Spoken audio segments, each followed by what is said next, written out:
de toutes les compétitions européennes. Seule l'Espagne est venue chipper 2 ou 3 titres de champion d'Europe dans la catégorie cadet. Mais sinon, pour l'instant, la France en féminine, 1, 2, en senior et en jeune,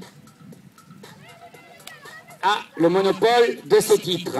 Allez, donc vous voyez, un joueur rouge va commencer à monter chez les noirs pour faire ce qu'on appelle du pressing, c'est-à-dire il va obliger l'équipe à pas avoir trop de temps pour prendre ses décisions.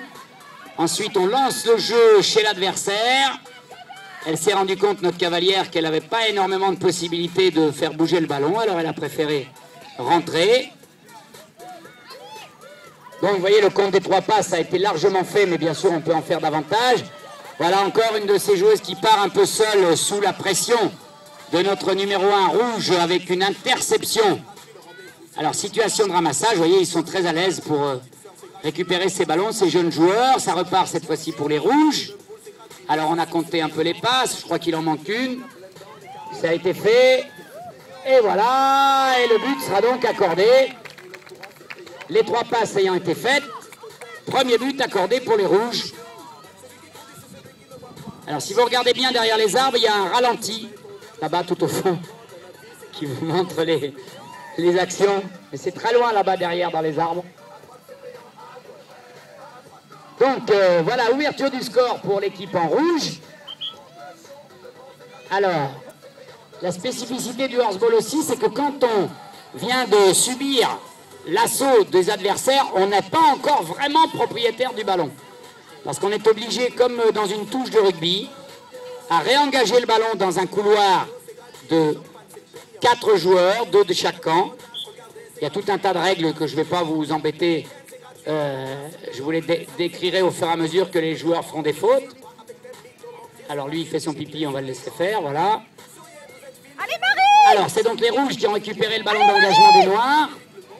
Encore une fois, vous voyez ce pressing. C'est très important de garder, de toujours monter un pressing sur l'adversaire, parce que sinon, c'est beaucoup plus facile à structurer le jeu. Alors là, la balle est rendue au noir, puisque la joueuse noire a réussi à faire sortir des limites du terrain le porteur de balle. Alors là, on a des petits problèmes d'électricité, mais normalement, les bandes bleues que vous voyez le long du terrain font partie des structures gonflables et normalement font 20 à 30 cm, un peu plus, 30 à 35 cm de haut. Les chevaux les respectent assez volontiers.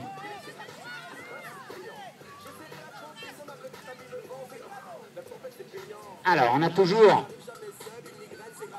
les noirs qui sont donc porteurs de balle. Alors, on va compter les passes ensemble. Une première passe, une deuxième passe. Il faut un 3e joueur maintenant pour que la 3e passe soit validée. Le rôle du pressing, c'est de mettre du désordre là-dedans. Et la 3e passe, il y en a plus maintenant, donc on est tranquille. Après, on provoque la défense. Qu'est-ce qui va se passer?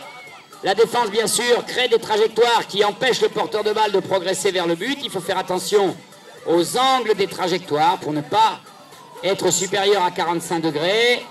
Et là, on a le droit d'aller arracher le ballon. C'est ce que vient de faire notre pressing rouge.